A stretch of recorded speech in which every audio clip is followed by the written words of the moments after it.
Salut, ici Jean-François et aujourd'hui on va parler de l'eau. De l'eau parce qu'en fait c'est notre premier aliment, le principal et un des éléments les plus surveillés en France. Alors oui, je viens de lâcher le mot et je pensais que ça n'était pas correct. J'ai vérifié, l'eau est bien un aliment au sens où ça participe à l'hydratation et donc on peut le considérer comme un aliment et c'est donc un de nos premiers aliments puisqu'il est vital. Je rappelle au passage qu'il faut rappeler à nos jeunes que généralement durant les périodes d'été qui vont bientôt arriver, on a chaud, généralement on transpire, généralement on a besoin de s'hydrater, généralement on a un besoin de boire et malheureusement beaucoup se ruent sur les sodas. C'est un piège entre guillemets à con puisque plus ces sodas on en consomme et plus on a envie d'en consommer. Ce qui est le contraire du fait de consommer de l'eau, qui est finalement le seul des liquides dont on a vraiment besoin dans ce cas-là, et qui fait que une fois qu'on a bu de l'eau, eh bien on est rassasié, on est hydraté, et on n'a plus besoin d'avoir d'autres consommations.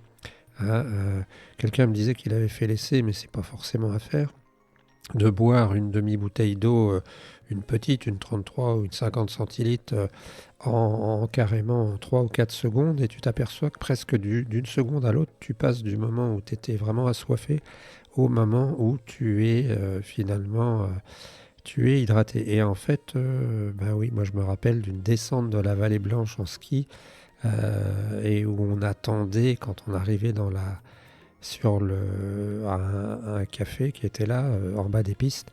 On attendait de boire quelque chose, hein. Pour la petite histoire, on n'a pas bu de l'eau.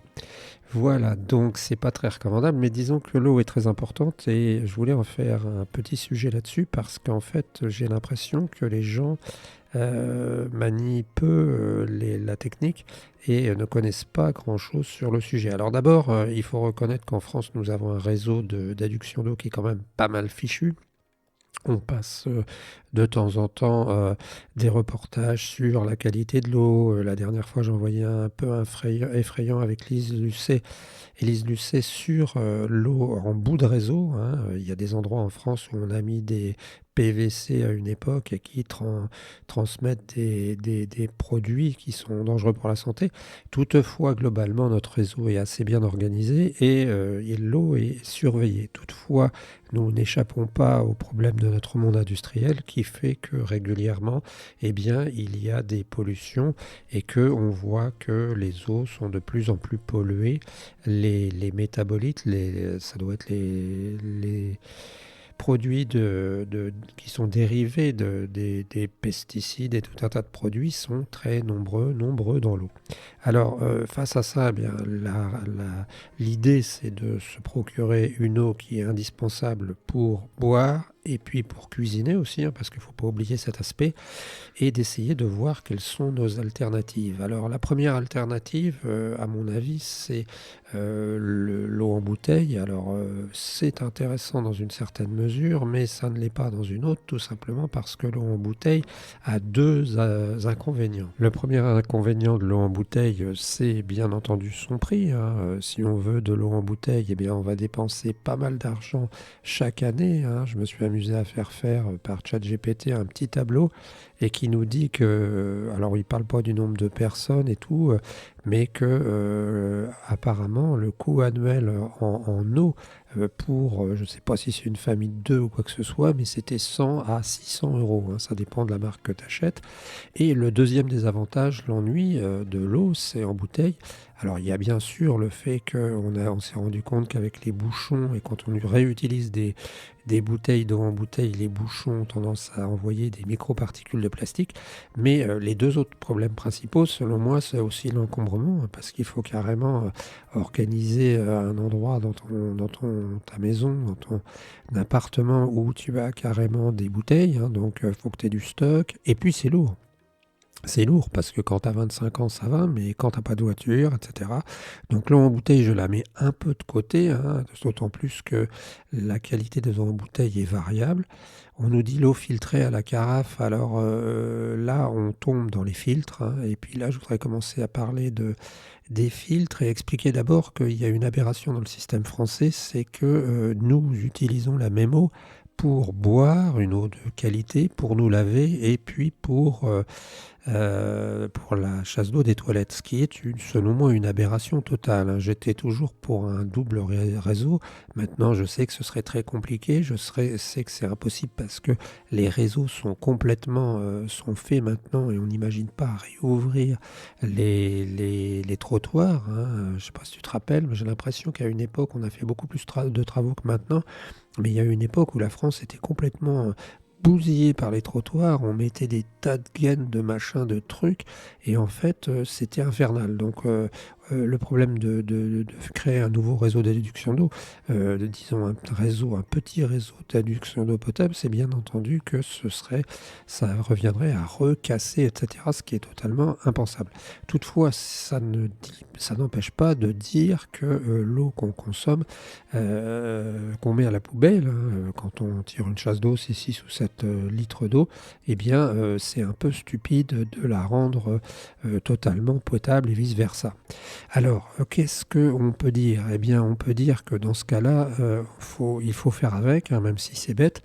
Je n'ai jamais essayé les toilettes sèches pour faire des économies d'eau, mais je pense que, étant donné que sur une maison, on a en gros l'équivalent de l'eau nécessaire à la vie d'une famille, en toit, avec son toit, et même si les précipitations baissent, on devrait aussi équiper chaque maison de récupérateurs d'eau, de gros réservoirs de 20 mètres cubes à peu près, hein. Ce serait pas cher si on faisait ça de manière standard, et comme ça on pourrait pomper dedans toute l'année.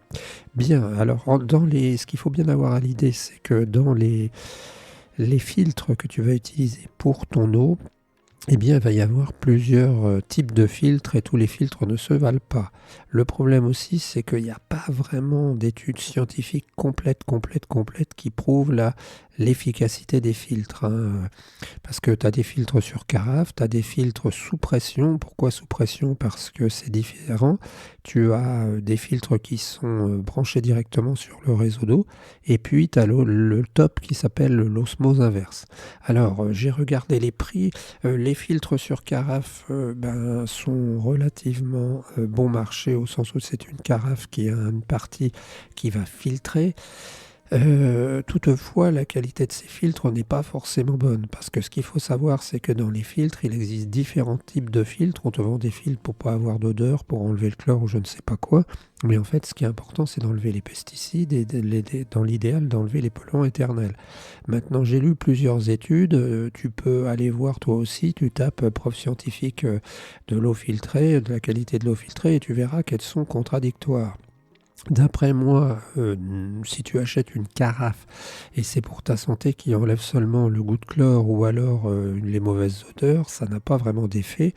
Il faut aller au moins vers un filtre à charbon. C'est pour ça que je suis chez moi, sur de l'eau filtrée style filtre sous pression, hein, qui consiste à faire un repiquage sur un tuyau d'eau de l'évier et à envoyer ça vers un petit robinet du type robinet d'évier. Alors, c'est pas un robinet qui est gros, je vais essayer de te le montrer. Voilà, c'est pas un robinet qui est gros comme un robinet qui va servir à nettoyer la salade ou à remplir la casserole. C'est un robinet qui est un petit robinet tout mignon et qui va te servir à faire de l'eau, entre guillemets. Alors, le principe entre le filtre à gravité où c'est l'eau qui descend à travers le filtre et le filtre sous pression, pour le charbon actif, eh bien, je n'ai pas trouvé une réponse concernant la qualité de la filtration. Parce qu'en fait, intuitivement, quand tu vois qu'un filtre va filtrer quelque chose en 5 heures, la même quantité d'eau, tu te dis, est-ce que c'est bien si le filtre sous pression va faire la même chose en 100 fois moins, 100 fois plus vite? Et là, je n'ai pas de réponse. Je pense que si ça existe, ça fonctionne. Le mien, c'est un filtre du type de suie que je te montre là, l'installation complète, et j'en suis assez content du point de vue de l'argent et du point de vue apparemment de ce que j'ai lu. Alors honnêtement, je pense que la meilleure solution, c'est le filtre à charbon sous pression. Pourquoi ? parce que ça te permet d'avoir, alors moi je l'utilise pour l'eau du robinet, pour l'eau qu'on boit et l'eau de cuisson, et ça te permet d'avoir des quantités quand même assez importantes assez rapidement pour peu que tu t'organises. Parce que le problème techniquement ça paraît bête, mais c'est que du filtre sous pression, c'est qu'il te donne un petit filet d'eau, mais que si tu ne le mets pas dans des casseroles, dans des contenants, et bien après quand tu as besoin de remplir ta casserole pour faire des pâtes ou simplement pour nettoyer, pas pour nettoyer, mais enfin qu'est-ce qu'on peut faire pour de l'eau simplement pour faire une recette, eh bien, tu es tenté de prendre de l'eau du robinet. Donc, non, tu prends de l'eau du robinet, mais de ton petit robinet. Nous, ce qu'on fait, c'est qu'on met régulièrement, on prend une casserole et puis on vide ça dans des petites bouteilles qui nous permettent de stocker à côté 2 ou 3 litres. Il existe aussi un filtre à pression par gravité, des filtres à pression que je te montre ici, qui sont très beaux, qui valent à peu près 150 euros. Ils sont bien, ils coûtent pas si cher que ça si tu t'en sers 20 ans, mais le problème c'est le prix des filtres à chaque fois, parce que les petits filtres que tu vas monter dessus sont hors de prix, alors que les filtres sous pression, je dirais que pour 20 euros, 30 euros, tu es équipé avec une installation par rapport aux 150, 200, 300 euros de bouteille d'eau par an, c'est vite rentabilisé. Et puis les filtres, c'est pas plus de 30 euros par an, hein, 2 filtres tous les 6 mois. Et là, tu as des grosses capacités de filtration. Le dernier dont je voulais parler, c'est l'eau par osmose inverse. Alors le principe de l'osmose, eh bien, c'est parti du principe que quand tu as une membrane et que tu as deux milieux différents, eh bien, au niveau concentration, il va y avoir un passage de l'un vers l'autre. Je ne sais plus dans quel sens. Et en fait, on utilise ça pour la pression, pour l'eau pour la filtration par osmose inverse. Alors je voudrais bien te dire une chose, c'est que le prix de l'osmose a baissé, il faut compter pour un matériel vers 300 euros, correct, hein. Le prix des filtres n'a pas l'air excessif, hein. En exagérant beaucoup, tu vas pas payer beaucoup plus à faire de l'osmose inverse que les filtres sous pression. En revanche, il faut savoir que les filtres par osmose inverse ont la mauvaise tendance à supprimer tout ce qui n'est pas de l'eau, et finalement tu vas avoir une eau sans éléments, sans micro-éléments dont on a besoin pour vivre. Alors personnellement, je serais plutôt pour le filtre sous pression, en sachant que je pense que ça élimine pas mal de pesticides, peut-être pas tous, mais pas mal. Ça élimine aussi un peu les polluants éternels. Je ne suis pas personnellement pour l'osmose inverse, pas plus maintenant pour l'argent. D'une part parce que écologiquement on renvoie de l'eau qu'on n'utilise pas, on trie, et puis aussi parce que finalement, eh bien, j'ai vu déjà, je change un filtre tous les 6 mois, c'est compliqué, et l'osmose inverse, tu as l'impression vraiment d'une usine à gaz, parce qu'il faut aussi avoir la place de mettre ce filtre. Ce filtre à osmose, tu vois ce que c'est là, et en fait, je ne sais pas si tu te rends compte, mais c'est carrément un sacré engin, hein. Et rien que le fait de changer les 4 filtres qui sont pourtant à 20 ou 25 euros, les 4 filtres qui n'est pas cher, eh bien c'est quand même un sacré bazar, hein, parce qu'en plus, comme il faut que tu débranches tout ça, il y a souvent des fuites, il faut que tu aies de la place. Si tu as un filtre par osmose inverse, si tu as des capacités de scientifiques pour nous expliquer, dis-nous tout. Je pense que je recommençais, je n'installerai pas un filtre à osmose inverse. Je pense que c'est trop compliqué personnellement. En revanche, je me remettrai un filtre à sous pression avec peut-être un robinet perceur, hein, parce que ça c'est un problème. Je pense que ça fonctionne bien. Et puis j'éviterai les carafes. L'eau en bouteille c'est lourd, ça coûte relativement cher. Et j'éviterai bien sûr de boire directement de l'eau du robinet. Je ne parle pas non plus de l'eau qui est une eau l'eau de pluie, hein. Il y a des gens en Australie, je crois, qui boivent l'eau de pluie. On nous dit qu'avec les pesticides et tout, les eaux de pluie sont régulièrement souillées.